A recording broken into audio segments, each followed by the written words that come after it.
One-of-a-kind shades made to order by Vaporshades.com. Vaporshades designs the outer layer of the sunglasses just like a wrap on a car. They customize your sunglasses, marbling the paint. The end result is no two pair of sunglasses are alike. Yours will be completely unique to you. Check us out at Vaporshades.com. Use promo code Tuddle for 15% off your entire order. Get ready for your daily dose of Tuddle. The all-time greatest intern/producer we've ever had, of course, Tuddle. Tuddle in Florida. From the Vaporshades Hobo Fish Camp, it's the Tuddle Daily Podcast. Hey, Patrick. Nice cock. They wanna see me do my dance in these $1,000 pants. Don't disrespect me and my mans. Make a whole lot of chops on your ass. I've been actually really interested in this interview. And this is one of the reasons why I had my producers set up this interview is that I'm addicted. And it seems like there's so many of these shows out of these house flippers. And I want to talk to my guest, Matt, a little bit about this. I want to find out how real these shows are.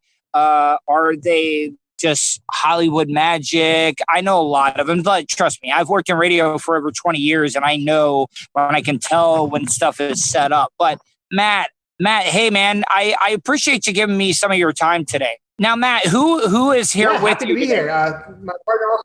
My partner, Kevin Shippey. Kevin, how are you, Kevin?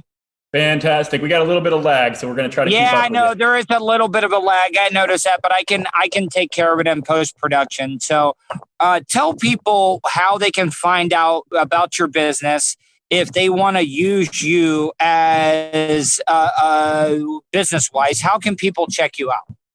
Sure. I think Kevin can kind of go into that. Well, we that's a great question. We actually just started recently a YouTube channel so that we can share a little bit of our experiences, maybe help some other folks get into the world of real estate, help inspire them, but most importantly, help them avoid some of the mines we've stepped on as we cross this minefield of dealing with real estate anywhere in the country.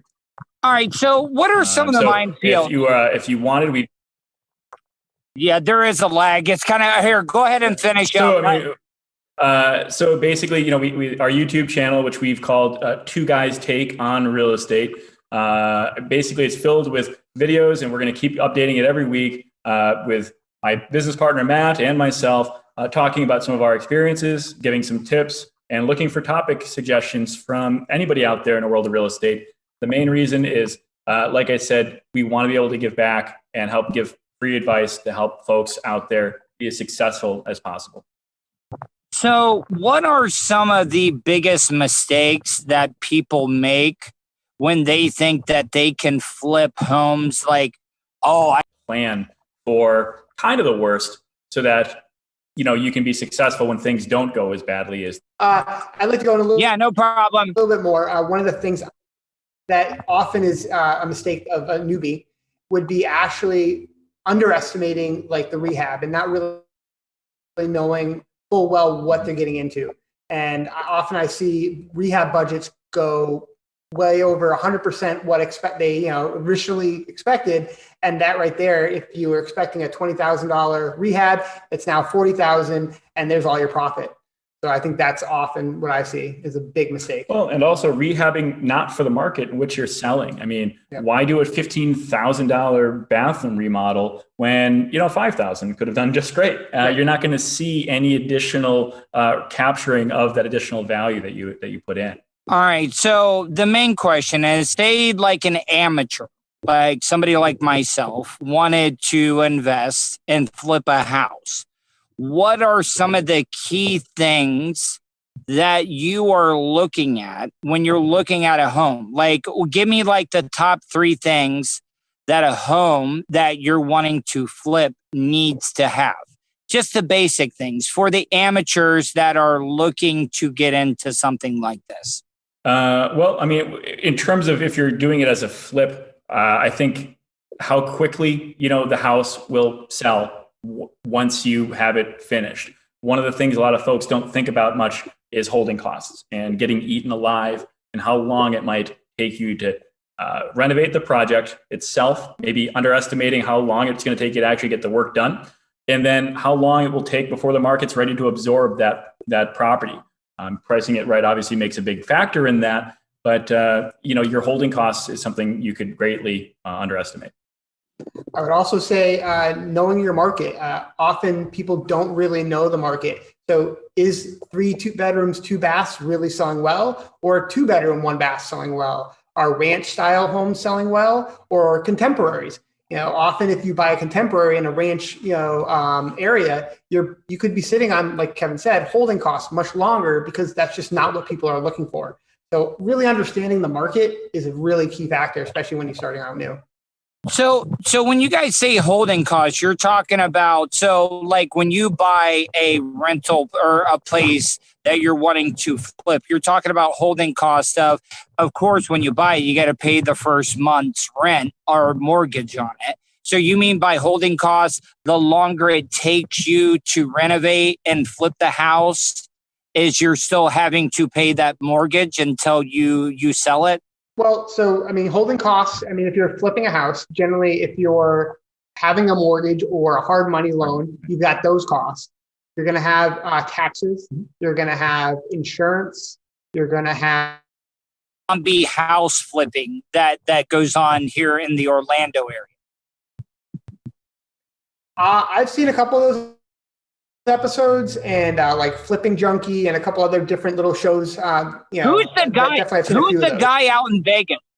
Who is the guy out in Vegas? I really can't. I don't like him that much. He's got the woman, and you know which one I'm talking about. So out of all the TV house flipping shows, which one is the most accurate? The one that is doing it right? No, if you don't want to say, you don't have to. I'm kind of interested. No, it's fine. I think the biggest one was $200,000 down in Connecticut. Yeah, I can't think of the name. Yep. So how many on per average? How many flips do you guys do a year? What's a good year for you? What do you guys go at the beginning of the year and expect when it comes to the amount of homes you're expected to flip? Between 60 and 70. And you're talking what's the average per? I'm just trying to get an idea because you guys are professionals. You guys are more advanced. You guys have been doing this forever. I'm just trying to get people the type of idea if they grow, they start out, because you guys had to start out small, correct? Oh yeah, definitely. Do you guys remember the average profit we're looking? Do you guys remember the first house you flipped? First house we flipped, Mark Drive. Yep. It was Mark Drive. It was a house down in Glastonbury, Connecticut, and it wasn't a huge rehab. It was kind of some flooring. We had to do just touch up paint, do some other minor repairs here and there. I think that one we ended up profiting about $25,000 to $30,000. Now, was that like you were like, holy crap, we might be able to do something with this? Now, one of the follow-up questions I want to ask is, like, you want to get a good deal on a house. Is there a fine balance of, okay, if we have a house that needs work done, you have to balance out how much money you're going to have to spend on it, because you don't want to take a house that is so in disrepair that you have to put so much money into it. Is there a fine balance when it comes to, yeah, we want it a little bad, but we don't want it so bad? Well, so we'll actually, we look at a lot of deals. A lot of deals come our way, different through foreclosures or banks kind of approaching us. But we'll often have a multi-step approach. So we'll look at some houses that are generally, quick turnovers. We'll generally have our crews go in and, flip those. Some that actually can be just put back on the market. We call it kind of wholetailing, and we'll kind of trash it out and then just put it on the MLS. Ones that, like you're saying, that maybe need a lot of work, we'll often, as long as we buy it correctly, we'll actually wholesale that. So we'll basically buy the property, and then we'll have other investors, flippers that we work with, and we'll actually sell them the property for a little bit of profit. And this way there's plenty of margin in there for them to then go flip it, because they don't mind maybe doing 1 or 2 a year. We're looking to churn a lot of property. He's a nerd, I've only been arrested one time. a radio personality, professionally, I'm not in the best position that I've ever been in. And hot talk satirizer? You would think with everything that's going on, a Caucasian like myself wouldn't be able to randomly talk to an African American or a minority. You're listening to the Tuddle Daily Podcast. Have you considered owning your own restaurant franchise? Good Life Organics currently offers territories across the United States. Check out GLO Franchising. That's GLO Franchising on Facebook to sign up for an overview session today. Good Life Organics Franchising, a new partner of the Tuddle Daily Podcast. Tell them Tuddle sent you. Send them a message on Facebook at facebook.com/GLO Franchising. So we're out of all the stuff, out of all the content you guys are putting out right now, if there are people that are interested in doing what you guys are doing, flipping homes, working in real estate, what direction would you tell them to check out first? Like out of the stuff, like I know you have a YouTube page. I'm sure you guys have plenty of content on there, but what is that starting point? Where do they need to start to learn to be able to figure out if this is even something they want to do? So our YouTube channel, we are just kind of still getting warmed up. So I would love it if people got to check that out, because it gives you kind of a little bit of an unfiltered look at some of the stuff we've dealt with. But in the world of real estate, there's a lot of people doing flips. There's also a lot of people doing buys and holds and rents. And we've even done a ton of that. So what I would suggest doing is, if you're interested in both or either, talk to your local like landlord associations, local community groups, because they're going to be probably just as willing as we are to help share their insights on a one-on-one basis with somebody that's looking to get started. When we first started, one of the biggest guys in the area had 1,000 units, and he was absolutely happy to take my call and then grab a beer with me and answer any question I had. And we had 2 units at the time. So a lot of property owners are really, really happy to give back. The other thing I would say is a great resource that we've used. No, go ahead. Sorry. No, that's okay. The other great resource out there is Bigger Pockets. We're constantly on there chatting with people as well, and it's a great forum that you can actually ask a lot of questions, and people like ourselves are happy to answer them. And it's online, so you can kind of reach a whole bunch of different people.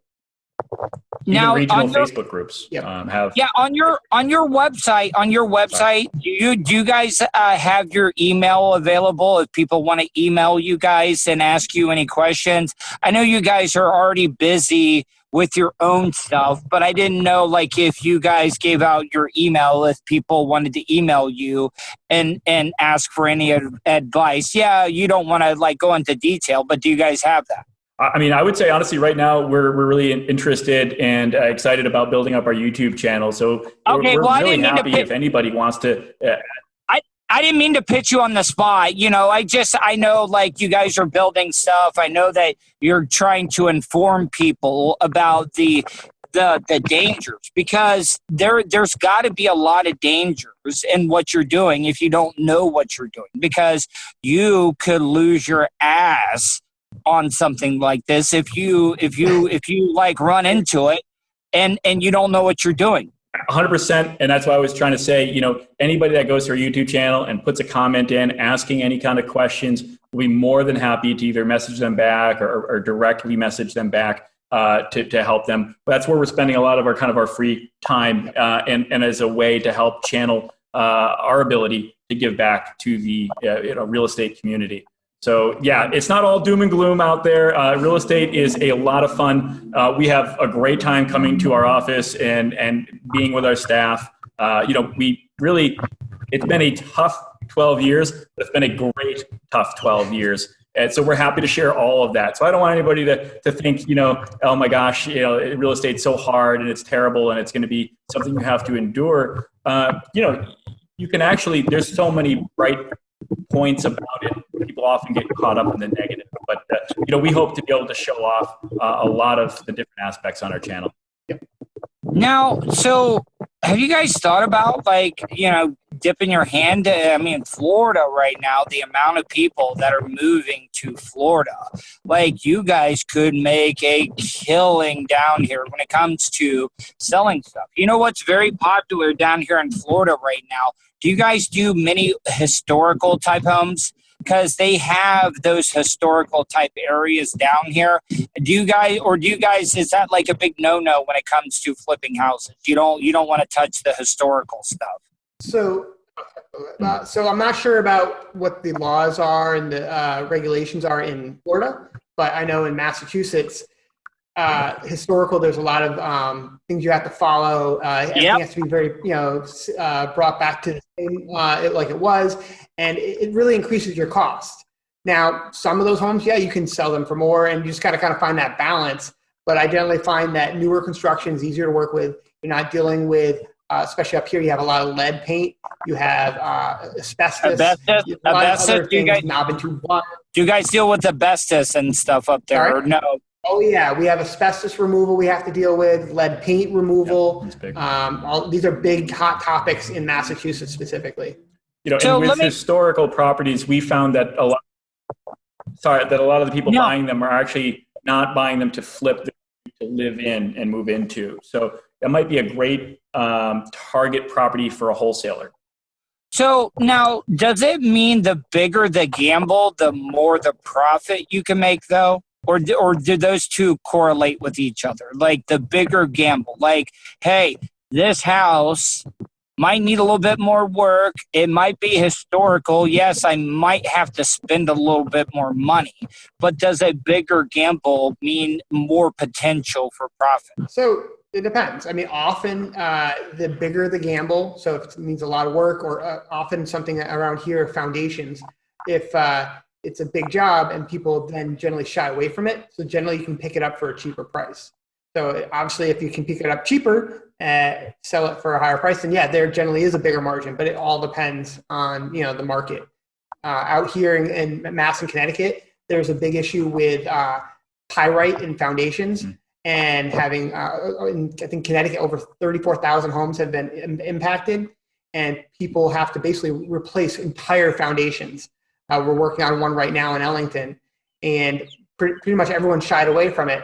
So now, yes, we're having to put in about $35,000 worth of work into the foundation, but most people think that it's a $100,000 job, so people shied away from it. So now that gives us, because we can get it done for a better price, it gives us more room and hopefully to sell it for a higher price and make a little bit more profit. All right, so I gotta ask. So I've been talking about the money that you've made. What is the one property that you guys have lost your ass on? And I don't mean to put you in a bad spot, but I think it's an interesting question. All right. So we got too big for our britches, and we bought a property down in Wilton, Connecticut. And we got handed. There was a lot more work. It was further than we expected. It was a long drive. I had to generally it was a 2-hour drive for me to go check on the project. So I almost lost a whole day just going down there to inspect and then coming back. And it was just such a big issue there that we had actually quite a bit of loss on that one. From the Vapor Shades Hobo Fish Camp. Man, maybe I would have way more sex partners in my life if I just threw caution to the wind. It's the Tuddle Daily Podcast. Tuddle's Daily Podcast is brought to you by StitchYouUp.com. For your embroidery, screen printing, vinyl, and direct-to-garment printing needs, visit StitchYouUp.com. Stitch You Up specializes in custom caps, shirts, decals, and anything you want to personalize. Whether it's one item or large orders, they can handle any size.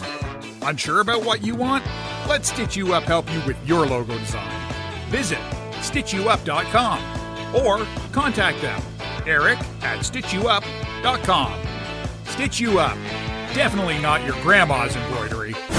What did you learn from it, though? Like, a lot of people look at the negatives, but, you got to look at the positives when it comes to a negative. What did you learn from that? The biggest thing I learned was it's hard to manage from afar. So honestly, unless you had an on-site manager locally, I basically now we keep within a 45-minute radius of where we are stationed, so that we can actually have better oversight and have things done quicker.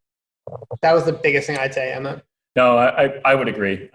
You're absolutely right. I mean, there's one thing to not be successful on a project or on a property or something, but you can still look at it as a measure of success by learning from that. And boy, have we learned over the years. But absolutely, when something doesn't work out, we've usually learned about it and use that experience to strengthen ourselves going forward. That's how we've been able to stay in business all this time. Yep.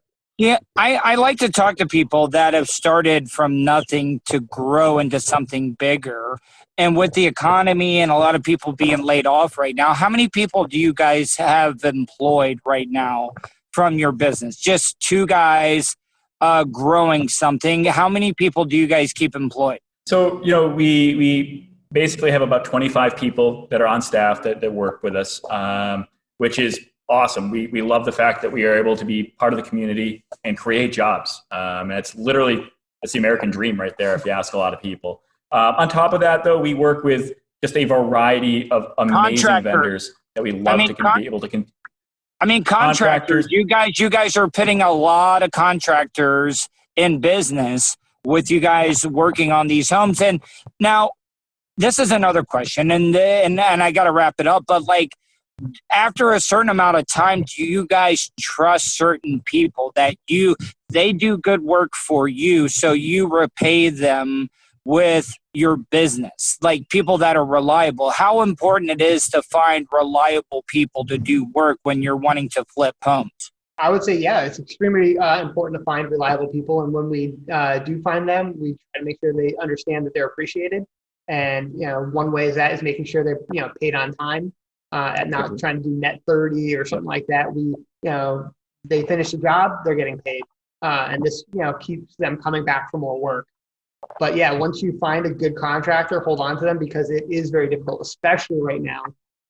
Contractors are having a hard time with people, often, choosing to actually take on employment and, get that extra, back then, $600 a week so that they can make more money. And it was a real hard time for a lot of our guys. So finding the right ones that will keep working is key. And when we talk about contractors, I mean, that's just everybody's focused on just the, repair work and labor aspect of it. We have phenomenal relationships with, insurance companies, banks, lawyers. Our main lawyer is my age, but she refers to herself as my big sister. I mean, we've been with her for forever. And, folks, literally we can give something to and say, just, what we need, please do the right thing for us. And we can trust them significantly. Local stores and venues, whether it's Home Depot or another hardware store, again, part of the community that you're spending and giving business to. All these people employ people. It's incredibly important. So you bring up lawyers. How important is it for the amateur flipper to make sure that their ass is covered legally when it comes to doing business? Is that something that you need to think about before you jump in to start flipping homes? Because I'm sure people is looking at, for any reason, to loopholes and stuff to screw you over. Do you suggest having some legal counsel when it comes to getting into what you guys are doing? Yeah. So, I mean, in terms of flipping versus, holding and renting, you have two different types of lawyers that are really going to be involved there. So in terms of flipping, it's probably a little bit less as important maybe as renting, because landlord-tenant situations and relationships are incredibly fraught with dangerous situations for the owner. So having a good lawyer for that is beyond necessary. In terms of flipping, having an excellent closing attorney that is going to see to it that, you're covered on stuff, very, very important, yes. But it's not something that should be like in your mind every day as you're swinging a hammer and renovating a house, but having the right lawyer doing the sales contracts and processing everything. Well, I think also finding a good lawyer that is timely is a key, because often you want to get these things closed as fast as possible, keep your costs down. Someone that has good relationships with other lawyers, because they're going to have to constantly communicate. I think it's really important to find a good team as anything. Respected ones that have good relationships. years. Very much. Exactly. I'm just curious though, what is the legal responsibility when you guys are repairing homes? That are you guys responsible if something is not done correctly and somebody gets hurt? You know, I can't even like begin to like think of what that may be, but is that something you guys have to worry about? Well, yeah. So part of in Mass, I don't know the different laws in different states, but in Mass, you have contractual law, and you have to kind of make sure that everything you're representing is properly represented. So if you don't disclose things, that you could find yourself in a legal battle there, or just so many different avenues, and you have to do repairs. You got to make sure it's very specific on what was agreed on the repairs, and that it's all documented so that they don't come back later and say, no, you didn't do this. I'm not paying you that. You owe me this. There's a warranty on that. But there's just so many different little aspects. But don't forget, a lot of your sale is subject to inspection. So, I mean, they're having the ability to do their due diligence, see the finished product, sign off on it, and essentially take some responsibility for the work that was done and the condition of the property. And along the way, as work is being done, a lot of times you're pulling permits. So it's being inspected by the city or the local government. So, I mean, they're signing off on stuff too. All these things give you layers of protection.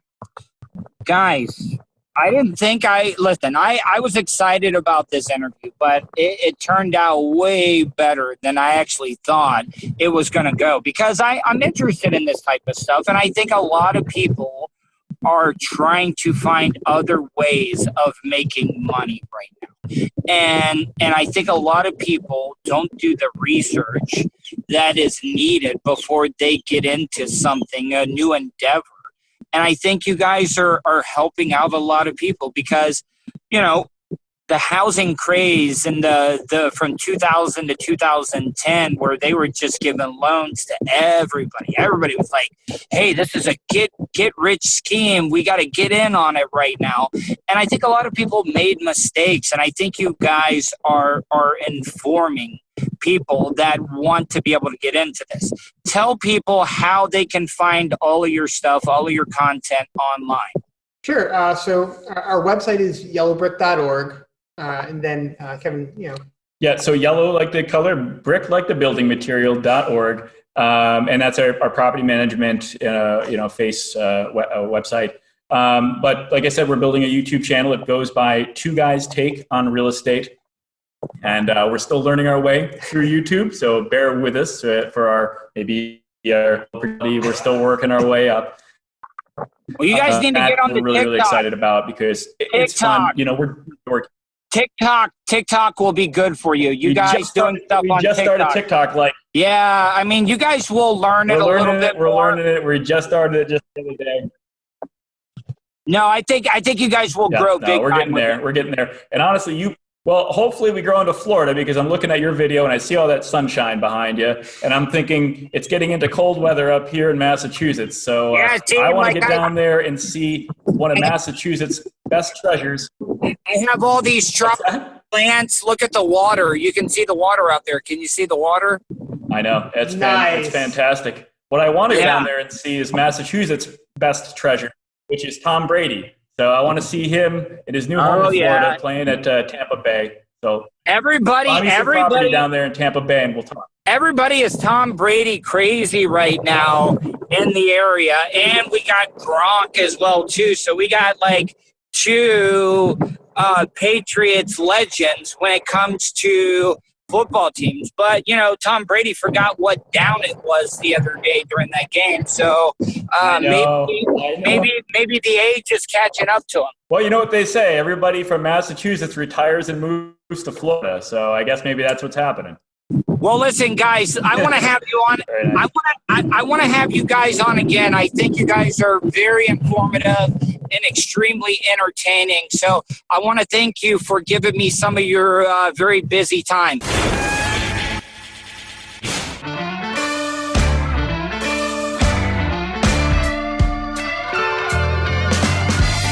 that's the show for today. Thanks for listening to the Tuddle Daily Podcast. Hey, don't be a dickhead. Do us a favor. Like, share, and subscribe to the show. Also, check Check out the Tuddle category at 315live.com. The Tuddle Daily Podcast is brought to you by the Vapor Shades Hobo Fish Camp. You want some cool-ass sunglasses? Check out vaporshades.com.